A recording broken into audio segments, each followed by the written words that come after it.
Hello everyone.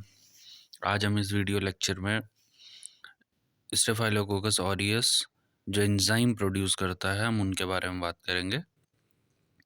इससे पहले के वीडियो लेक्चर में हम टॉक्सिन पे बात कर चुके हैं, तो आज एंजाइम स्टार्ट करते हैं। तो स्टेफाइलोकोकस ऑरियस बहुत सारे एंजाइम्स प्रोड्यूस करता है। उनमें से कुछ मेन एंजाइम्स मैंने यहाँ मेंशन किए हुए हैं, जैसे कोगुलेज, फॉस्फेटेज और डीऑक्सीराइबोन्यूक्लियेज। इन तीनों में आ, हम मेन इम्फेसिस हमारा कोगुलेज पे रहेगा, क्योंकि कोगुलेज बहुत इम्पॉर्टेंट एंजाइम है। और कोगुलेज प्रोडक्शन इसका स्टेफाइलोकोकस ऑरियस का एक आइडेंटिफिकेशन फीचर भी है। तो आज हम कोगुलेज पे बात करेंगे। अब एंजाइम हो या टॉक्सिन हो, ये मैंने पहले भी डिस्कस किया हुआ है। They are the virulence factor of the bacteria. तो ये क्या करते हैं, पैथोजेनिसिटी कॉज कॉज करते हैं, और जितने सीवियर आपके विरुलेंस फैक्टर होते हैं उतना ही सीवियर डिजीज़ होती है। तो विरुलेंसी मैंने बताया भी था, ये डिग्री ऑफ पैथोजेनिसिटी विरुलेंसी को डिनोट करता है। तो एंजाइम हो या टॉक्सिन हो, they are the virulence factor for the bacteria. तो कोगुलेज की बात करते हैं। कोगुलेज एक एंजाइम है जो कि स्टेफाइलोकोकस ऑरियस प्रोड्यूस करता है। इसके 8 एंटीजेनिक टाइप हैं, ए टू एच। और ह्यूमंस में जो डिजीज़ के लिए रिस्पॉन्सिबल है वो टाइप ए रिस्पॉन्सिबल है ह्यूमन में डिजीज़ के लिए। तो ये जो एंजाइम है, इस एंजाइम की एक्टिविटी हम इस बात से डिनोट कर सकते हैं कि ये एक क्लॉट फॉर्मेशन करता है in the presence of human और रैबिट प्लाज्मा। ह्यूमन और रैबिट प्लाज्मा की प्रेजेंस में ये क्लॉट फॉर्म कर सकता है।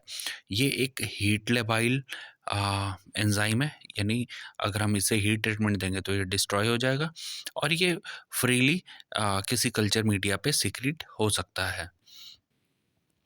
इसके अलावा क्योंकि इसकी क्लॉटिंग एक्टिविटी है, तो इसको एक फैक्टर चाहिए, प्लाज्मा फैक्टर उसे कहते हैं। तो प्लाज्मा फैक्टर की प्रेजेंस में ये क्या करता है, क्लॉटिंग मैकेनिज्म पूरा करता है। और इस प्लाज्मा फैक्टर को हम कहते हैं कोगुलेज रिएक्टिंग फैक्टर, या शॉर्ट में CRF, कोगुलेज रिएक्टिंग फैक्टर। और ये CRF ह्यूमन और रैबिट प्लाज्मा में प्रेजेंट होता है। तो ह्यूमन और रैबिट प्लाज्मा का यूज़ करके हम इसके क्लॉटिंग मैकेनिज़्म को देख सकते हैं। लेकिन गिनी पिग का जो प्लाज्मा होता है उसमें CRF फैक्टर प्रेजेंट नहीं होता। इसलिए अगर हम कोगुलेज टेस्ट करें और गिनी पिग का प्लाज्मा यूज़ करें तो वहाँ पे क्लॉट फॉर्मेशन नहीं होगी, तो वहाँ क्लॉटिंग मैकेनिज़्म स्टैब्लिश नहीं हो पाएगा। अब ये क्लॉट कैसे करता है, तो ये कोगुलेज एंजाइम फिब्रिनोजन को फिब्रिन में कन्वर्ट करता है, और फिब्रिन एक थ्रेड लाइक स्ट्रक्चर है जो क्लॉट बनाने के लिए एक नेट लाइक अपीयरेंस बनाते हैं, एक जाल की तरह अपीयरेंस बनाते हैं, जिस वजह से क्लॉट फॉर्म होता है। तो कोगुलेज एंजाइम की एबिलिटी है फिब्रिनोजन को फिब्रिन में कन्वर्ट करने के लिए, जो क्लॉट फॉर्मेशन के लिए रिस्पॉन्सिबल है। अब हम देखते हैं कि कोगुलेज टेस्ट, क्योंकि स्टेफाइलोकोकस ऑरियस का आइडेंटिफिकेशन फीचर है, और स्टेफाइलोकोकस ऑरियस को क्योंकि एक पैथोजेनिक स्ट्रेन है और नॉन पैथोजेनिक स्टेफाइलोकोकाई होते हैं, उनसे डिफरेंशिएट करने के लिए हम कोगुलेज टेस्ट करते हैं। तो हम ये कह सकते हैं क्योंकि स्टेफाइलोकोकस ऑरियस जो पैथोजेनिक स्ट्रेन है ये कोगुलेज प्रोड्यूस करता है, तो हम कह सकते हैं कि pathogenic strains of staphylococci produce coagulase. ठीक, तो आइडेंटिफिकेशन इसका फीचर हो जाता है कि पैथोजेनिक स्ट्रेन स्टेफाइलोकोकाई के पैथोजेनिक स्ट्रेन को आइडेंटिफाई करने के लिए हम कोगुलेज टेस्ट यूज़ करते हैं। 2 तरीके के कोगुलेज टेस्ट होते हैं, फर्स्ट स्लाइड कोगुलेज टेस्ट और दूसरा ट्यूब कोगुलेज टेस्ट। तो हम पहले देखते हैं स्लाइड कोगुलेज टेस्ट। तो स्लाइड कोगुलेज टेस्ट में बहुत सिंपल है, हमने एक स्लाइड लेनी है, स्लाइड के ऊपर एक ड्रॉप नॉर्मल सलाइन डालनी है, नॉर्मल सलाइन में बैक्टीरिया की कॉलोनीज़ को इमल्सिफाई करना है, और उसके बाद अनडाइल्यूटेड आपका प्लाज्मा वो ह्यूमन का भी हो सकता है और रैबिट का भी हो सकता है, उसमें मिक्स करना है। और जैसे ही हम मिक्स करेंगे, वहाँ पे हमें क्लम्पिंग देखने को मिलेगी। अगर अ, बैक्टीरिया कोगुलेस प्रोड्यूस कर रहा हो तो प्रॉम्प्ट क्लम्पिंग हमें देखने को मिलती है, मतलब बहुत जल्दी ही वो जो आपकी ड्रॉप होगी उसमें छोटे-छोटे क्लम्प्स हमें दिखाई देने लगेंगे in case of positive reaction. अब दूसरा आता है tube coagulase. Tube coagulase basically extra cellular free coagulase को डिटेक्ट करने के लिए किया जाता है। एक्चुअली 2 तरीके के कोगुलेज होते हैं, एक फ्री कोगुलेज, एक होता है बाउंड कोगुलेज। बाउंड कोगुलेज के लिए हम स्लाइड कोगुलेज टेस्ट करते हैं, जबकि फ्री कोगुलेज के लिए हम ट्यूब मेथड यूज़ करते हैं।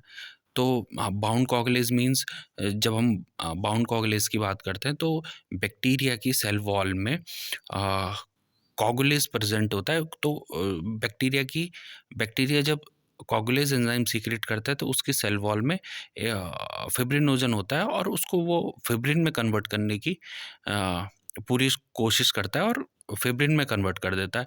तो इस तरीके के कोगुलेज को जब सेल वॉल का फिब्रिनोजन फिब्रिन में कन्वर्ट होता है सेल वॉल का, तो उसे हम बाउंड कोगुलेज कहते हैं। और जब बैक्टीरिया अपनी बॉडी से बाहर कोगुलेज सीक्रेट करता है, फिर हम उसे डिटेक्ट करते हैं, तो तब हम उसे फ्री कोगुलेज कहते हैं। तो इस ट्यूब कोगुलेज में हम 0.1 ml ओवरनाइट कोई ग्रोन कल्चर होगा, उसको मिक्स करते हैं 0.5 ml ह्यूमन और रैबिट प्लाज्मा के साथ इन अ टेस्ट ट्यूब। एक टेस्ट ट्यूब लेंगे और उसमें 0.1 ml ओवरनाइट ग्रोन कल्चर डाल लेंगे। जो बैक्टीरियल कल्चर होगा वो ब्रॉथ में भी हो सकता है, वो अगार में भी हो सकता है। और उसमें हम 0.5 ml क्या डाल देंगे, ह्यूमन और रैबिट प्लाज्मा डाल देंगे, जो कि डाइल्यूट होना चाहिए। और एक दूसरा टेस्ट ट्यूब लेंगे, उसमें सिर्फ डाइल्यूटेड प्लाज्मा ही रखेंगे, उसमें हम बैक्टीरिया कॉलोनी मिक्स नहीं करेंगे, और जो हमारे लिए एक तरीके का कंट्रोल का काम करेगा। और इस सेट को हम ट्यूब के इस सेट को हम 37 डिग्री सेल्सियस पे 3 to 6 आवर्स के लिए इंक्यूबेट कर देते हैं।